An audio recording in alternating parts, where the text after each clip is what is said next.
అనుష పరిధి ఏంటి ఇప్పటి వరకు తెలుగుదేశం పార్టీ కోసం?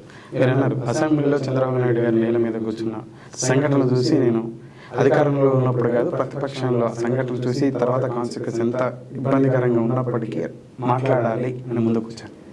నాటి నుంచి నేటి వరకు మీరు చేసుకుంటూ ముందుకెళ్తున్న కార్యక్రమాలు అంటే వాయిస్ వినిపించడమేనా?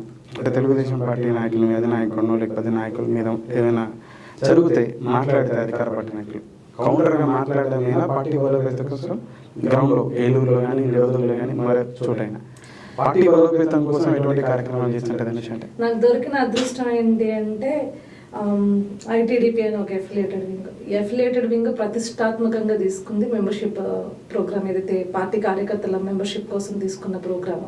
సో దాన్ని ఫస్ట్ అనకాపల్లి పార్లమెంట్కి నాకు ఇవ్వడం జరిగింది. జోనల్ అనకాపల్లి కోఆర్డినేషన్ కింద ఇవ్వడం జరిగింది, parliament coordination.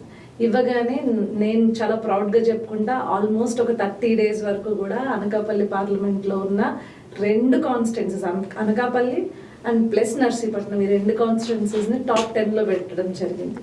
So I think అక్కడున్న పార్లమెంట్ అధ్యక్షుడు ఐటీడీపీ అధ్యక్షుడు శ్రీనివాస్ కానీ నేను కానీ అక్కడ మా ఛాంపియన్స్ ఎవరైతే కాన్స్టిట్యున్సీ ఛాంపియన్స్, మండల్ ఛాంపియన్స్ కానీ మేమందరం చాలా కష్టపడి పనిచేసాం. సో గ్రౌండ్ లెవెల్లో కూడా చాలా స్టాండర్డ్గా మేము కార్యక్రమాలు చేపట్టారంటే మెంబర్షిప్ ప్రోగ్రామ్ కానీ, అండ్ అదేవిధంగా రీసెంట్గా మేము ట్రైనింగ్ సెషన్స్ ఇస్తున్నాము అబౌట్ సమ్ మన టీడీపీ యాప్ ఏదైతే ఉందో దాని గురించి ఇస్తున్న ట్రైనింగ్ సెషన్స్లో నన్ను శ్రీకాకుళం పార్లమెంట్కి అబ్జర్వర్గా వేశారు.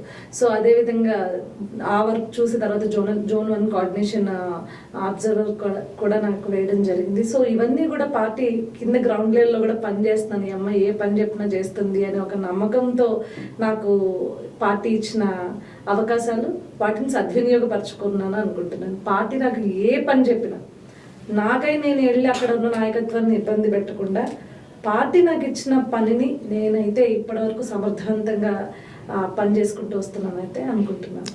ఇకపోతే రీసెంట్గా మీ మగవా షాప్ మీద కూడా ఒక వీడియో బయటకు వచ్చింది. అక్కడ చీరలు వేరే విధంగా అవుతుంది, తను నేను బై చేసిన దాన్ని మరి ఇంకో విధంగా ఎలా చేసింది సంథింగ్ అని చెప్పేసి. ఏంటి ఇష్యూ ఏంటి? అది వీడియో కాదు, వేటూర్ న్యూస్ ఎవరో ఫేక్ చేసి ఇట్లా మగవా ఎంపోరియం చిన్న వీడియో కూడా క్లిప్ బయటకు రాలేదంటారా?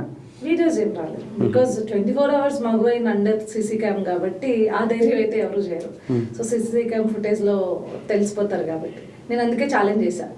సరే ఏ టైంలో జరిగిందో ఏ ఇయర్లో అసలు ఇష్యూ ఏంటి?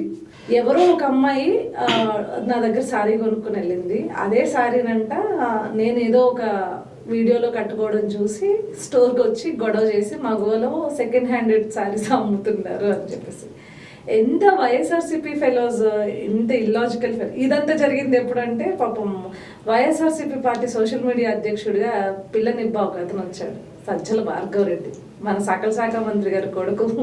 ఆ తర్వాత జరిగిన కాన్సిక్వెన్సెస్ ఇవన్నీ అంటే నాకు నువ్వు చేస్తే కొంచెం స్టాండర్డ్గా అన్నా చెయ్యి, నేను ఫేస్ చేసే విధంగా అన్నా చెయ్యి, ఇంత పిల్ల నిబ్బాగా చేస్తావా, ఇంత పిల్ల నిబ్బా ఎడిటింగ్ చేస్తావా అని చెప్పేసి.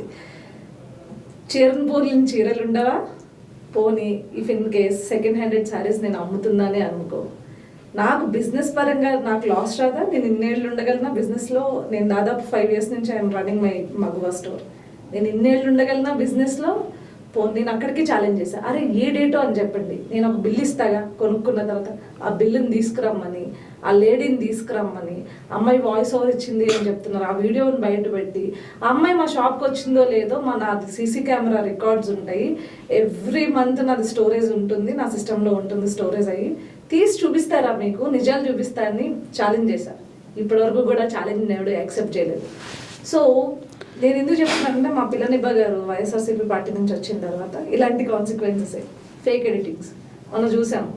లోకేష్ అన్న పైన దళితులకి జగన్మోహన్ రెడ్డి ఏమీ పీకలేదు, ఇదే ఆయన చెప్పిన స్టేట్మెంట్. దళితులకు జగన్మోహన్ రెడ్డి తీసి దళితులు ఏమీ పీకలేదు, ఇదేసి దళితులకు క్షమాపణ చెప్పాలి అని చెప్పేసి ప్రతి కాన్స్టిట్యున్సీ ఎస్సీ కాన్స్టిట్యున్సీస్ లీడర్స్ తోటి మొన్న చూసాం కదా, మన మంత్రి గారు ఆదిమూలపు సురేష్ గారు చేసిన ఎక్స్పోజింగ్ ఇది కూడా చూసాం మనం. సో ఇవన్నీ పిల్లని భావేశాలు అనమాట. ఆయన ఓపెన్గా ఛాలెంజ్ చేస్తున్నాడు, అరే నా దాంట్లో లైవ్ లింక్ ఉంటుంది నా యూట్యూబ్ ఛానల్లో, నేను ఎక్కడన్నానో చూపించండి. పోనీ ఆ రోజు అన్నానని చెప్తున్నారు, నేను లింక్ ఇస్తా మీకు, నేను వీడియో ఇస్తా, ఆ వీడియోలో నేను ఎక్కడ చెప్పానో చూపించండి అని క్లియర్గా లొకేషన్ కూడా ఇది చేస్తున్నాడు. సో ఈ పిల్లని బాగా వచ్చిన తర్వాత ఈ ఫేక్ ఎడిట్లు అనేవి కొంచెం ఎక్కువైనాయి. సో మేము ఒకటే ఛాలెంజ్ చేస్తున్నాం, అరే మీరు చేస్తే కొంచెం స్ట్రాంగ్గా చేయండి, మేము అట్లీస్ట్ మాకు హిట్ అయ్యేలా చేయండి, అది గాల్లో కలిసిపోయేలా చేయొద్దని చెప్పేసి ఛాలెంజ్ చేస్తున్నాం. నిబ్బా అంటే ఏముంది, పిల్ల బచ్చా అని అర్థం అనమాట. భార్గవ్ గారు బచ్చాయారా? డెఫినెట్లీ బచ్చా గారికి మరి సోషల్ మీడియా ఇన్ఛార్జ్గా ఎట్లా అవకాశం? అదే నాకు అర్థం కావట్లేదు. జగన్మోహన్ రెడ్డి ఏం ఎనాలిసిస్ చేసి ఇస్తున్నారు? అతనికన్నా నిజంగా సామాన్య వైఎస్ఆర్సీపీ పార్టీ కోసం 10 ఏళ్ల నుంచి కష్టపడుతున్న సోషల్ మీడియా కార్యకర్తకి ఇచ్చిన ఆడు నిజంగా మంచిగా పని చేస్తాడు. లేకపోతే ఇవన్నీ చూస్తే ఇంకా నవ్వాలా ఏం చేయాలో కూడా అర్థం కావట్లేదు. ఎందుకు ఫేక్ ఎడిట్స్ చేసుకోవడం? ఆ మాత్రం అవగాహన ఎక్కువనే వారికి సోషల్ మీడియా ఇన్ఛార్జ్ బాధ్యత డెఫినెట్లీ ఇచ్చారు అతను. ఈరోజు నాకు తెలిసి అందులో వైసీపీ కార్యకర్తగా ఒక 10 ఏళ్ల నుంచి సోషల్ మీడియాలో పనిచేస్తున్నాడు, ఎవరికి ఇచ్చినా కూడా ఇంతకన్నా మంచిగానే చేస్తాడు. సోషల్ మీడియా గురించి జీరో అవగాహన ఉంది. నువ్వు ఏది తీసుకొచ్చినా విత్ ఇన్ ద సెకండ్స్ మేము తెలుగుదేశం పార్టీ వాళ్ళము ఎన్కౌంటర్ చేసి ఇది నిజమని చూపిస్తున్నాం, ఇది నిజమని పెడుతున్నాం. ఏం చేస్తున్నాడు? పిల్లనిబ్బా కాబట్టి తోక ముడుచుకుని పారిపోయి మళ్ళీ తండ్రి చోటను దాక్కుంటున్నాడు. సకల శాఖ మంత్రి గారు సజ్జల్ గారి చోటను దాక్కుంటున్నాడు పాపం. సో దట్స్ వై నేను అందుకే ట్విట్టర్లో పెట్టినారే, బాబు నీ పేరు పిల్లనిబ్బా, సజ్జల్ భార్గవ్ రెడ్డి అని చెప్పుకో మాకు, నువ్వు మా స్టాండర్డ్స్కి సరిపోవురా, నీకు మించిన స్టాండర్డ్స్ ఆడిని ఎవరైనా తీసుకురా, ఈ ఐపాక్ స్టోరీలు అన్నీ అయిపోయినాయి. లేకపోతే ఏంటంటే ఈ మధ్యన ఒక కొత్త స్ట్రాటజీ వేస్తున్నాడు. వైసీపీ కార్యకర్తకు తెలుగుదేశం పార్టీ కండువా ఇప్పించి తెలుగుదేశం పార్టీ మీద నెగిటివ్గా మాట్లాడించడం, వీడియోస్లో మాట్లాడించడం, తెలుగుదేశం పార్టీ ప్రోగ్రామ్ జరుగుతున్న చోటకు కూడా పంపించి మాట్లాడడం. ఒకడు ఉన్నాడు మందిత్ రెడ్డి, సంథింగ్ మందిత్ కృష్ణారెడ్డినో ఎవడో ఉన్నాడు. వాడు మనం చూసాం రామ్కేర్ పెగ్స్ అని చెప్పి యూట్యూబ్ ఛానల్ పెట్టుకుని ట్విట్టర్ అకౌంట్ పెట్టుకుని టీడీపీ కార్యకర్తలాగా టీడీపీకి ఎగ్నెస్ట్గా మాట్లాడడం చేశాడు. అరే నువ్వు పిల్లని బారా, వాడి ఫొటోస్ జగన్మోహన్ రెడ్డితో ఉన్నాయి, జగన్మోహన్ రెడ్డి కోసం పెట్టిన ట్వీట్స్ ఉన్నాయి, జగన్మోహన్ రెడ్డి షేర్ చేసిన ట్వీట్స్ ఉన్నాయి. అదే యూట్యూబ్ ఛానల్లో జగన్మోహన్ రెడ్డి చేసిన చక్క భజన ఉంది. మరి నిబ్బా కాకపోతే ఇంకెందుకు? ఎవరినైనా తెలియని ఫేస్ అయినా తీసుకొచ్చి నువ్వు అట్లాంటివి చేస్తుంటే కొంచెం హిట్ అయి ఉండేది. సో ఎంత తేలికగా దొరికిపోయే వాడిని పిల్లనిబ్బా అనుకుంటే ఇంకేమంటాం? పిల్ల బచ్చ యాషాలు కాబట్టి పిల్లనిబ్బా అంటాం మేము. మీరు సోషల్ మీడియా ఒక పిల్ల బచ్చాకి ఇచ్చారని చెప్పేసి అంటా ఉన్నారు. అరే ఆడు ఇంకా ZYX అని మాట్లాడతాం. మంచిగా చదువుకున్న అనుష ఇట్లా అరే వాడు ఇంకా కొన్ని పదాలు వాడుతూ ఉన్నారు. మీరు ఇట్లా మాట్లాడడం మీకు రిగ్రెట్ ఫీల్ రావట్లేదు? No feel. మన స్టేట్ ఒక మినిస్టరే మాట్లాడుతున్నారు కదండి. ఒక మినిస్టర్ మిమ్మల్ని ఎప్పుడైనా ఇర్రెస్పెక్ట్ గా కాల్ చేశారా? నో భార్గవ్ అనే వ్యక్తి నేను అసలు అతను నేను చూడను ఆ వ్యక్తిని. వాట్ ఎవర్ కాన్సిక్వెన్సెస్ ఈ రోజు అతని వాడు అని చెప్పి సంబోధించడం, ఇప్పుడు విమర్శించడం వేరే కానీ అమర్యాదగా మాట్లాడడం డెఫినెట్లీ. సి ఇప్పుడు వైఎస్ఆర్సీపీ పార్టీ లీడర్స్ అందరినీ మేము అట్లే అమర్యాదగానే మాట్లాడతాం. మేమేం మర్యాదించాం. ఎందుకంటే అమర్యాదగా మాట్లాడే పాలిటిక్స్ని తీసుకొచ్చిందే నువ్వు. ఒక వ్యక్తిని డీగ్రేడ్ చేసి బాడీ షేమింగ్ చేసి లొకేషన్ అని బాడీ షేమింగ్ చేసి మాట్లాడటం రాదు అని చెప్పి చంద్రబాబు నాయుడు గారికి ఉన్న ఒక ఆయనకున్న డిసీజ్, అది ఎవరికైనా ఉంటుంది. రేపు నీ కుటుంబంలో ఎవరికైనా రావచ్చు. ఒక చిన్న రోగాన్ని పట్టుకుని కూడా నువ్వు ఈరోజు ఆ రకంగా పేర్లు మార్చి మీ సైకోయిజం అంతా మీ సోషల్ మీడియాతో చూపిస్తున్నప్పుడు నువ్వేమన్నా నిజంగానే పరమ సాధువి, నువ్వేమి అన్నప్పుడు నువ్వు నిజంగానే ఒక పరమ పొంగవుడివి, సాధువి, ఒక మహర్షి అంటే నీకు చేతులు పెట్టి దండం పెట్టి స్వామి మీ పరిపాలనలో ఇది ఇలా జరుగుతుందని మేము విన్నవించుకుంటాం. అయ్యా బాబు చెప్పండి, ఇదిగోండి ఇది జరుగుతుందని మర్యాద ఇచ్చి మర్యాదపూర్వకంగా మాట్లాడతాం. కేవలం ఒక ఐపాక్ అనే దాన్ని పట్టుకుని తెలుగుదేశం పార్టీ కోసం మహిళలు మాట్లాడుతుంటే వాళ్ళని లాభూతులతో సంబోధించి, ఆ మగవాళ్ళని మాట్లాడుతుంటే వాళ్ళని పర్సనల్ అటాక్స్ చేసి ఫిజికల్ అటాక్స్ చేసి వాళ్ళపైన ఇష్టానుసారం మాట్లాడిపించి, సో నువ్వు ఇంత జరిగిన తర్వాత మీ పార్టీ తరపు నుంచి ఏకంగా ఎంపీలు, ఎమ్మెల్యేలు, మినిస్టర్లు కూడా బూతులు మాట్లాడి తెలుగుదేశం పార్టీ నాయకులపై డెఫినెట్లీ మేము కౌంటర్ ఇస్తున్నాం. అదే అంటున్నాం. అవతల వాడు మమ్మల్ని పచ్చి బూతులు తిట్టినప్పుడు యువతల నుంచి మా దగ్గర ప్రవచనాలు ఎక్స్పెక్ట్ చేయొద్దండి. ఖచ్చితంగా ఎక్స్పెక్ట్ చేయొద్దు. ఈరోజు న్యూ ఏజ్ పాలిటిక్స్ తీసుకొచ్చారు, మీరే తీసుకొచ్చారు. ఎస్ అఫ్ కోర్స్ మా అధినాయకుడు మమ్మల్ని తిడతాడు, అమ్మా వద్దు అని చెప్పి మమ్మల్ని తిడతాడు.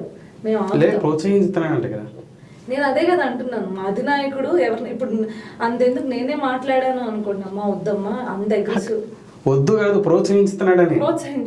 ప్రోత్సహించకపోతే అనురాధ గారు ఇప్పుడు ఏ విధంగా మాట్లాడుతూ ఉన్నారు వైసీపీ నాయకుల్ని, అనుష గారు ఏ విధంగా మాట్లాడుతూ ఉన్నారు, నిలువరించితే ఏ విధంగా మాట్లాడతారా? నేను ఎమ్మెల్సీగా కనబడినటువంటి అనురాధ గారు కూడా ఎటువంటి పదజాలను వాడుతూ ఉన్నారు కదా. పదజాలం ఏముందండి, మేము తిట్లు తిడతాం, వాళ్ళ బూతులు తిట్టలేం కదా, వాళ్ళ మంత్రుల బూతులు తిట్టలేము, ఆమె రోజాలాగా బూతులు తిట్టలేము. మాకు అలా బూతులు రావు, బూతులు రావు. మాకు వచ్చిన వల్ల వాడు వీడు అంటాం, మహా అయితే తిట్లు మా గోదావరి భాషలో చెప్పాలంటే ఎటకారంగా తిట్లు తిడతాం. అంతకు మించి మేము ఇంకేమీ చేయలేము, మాకు అదే వచ్చు.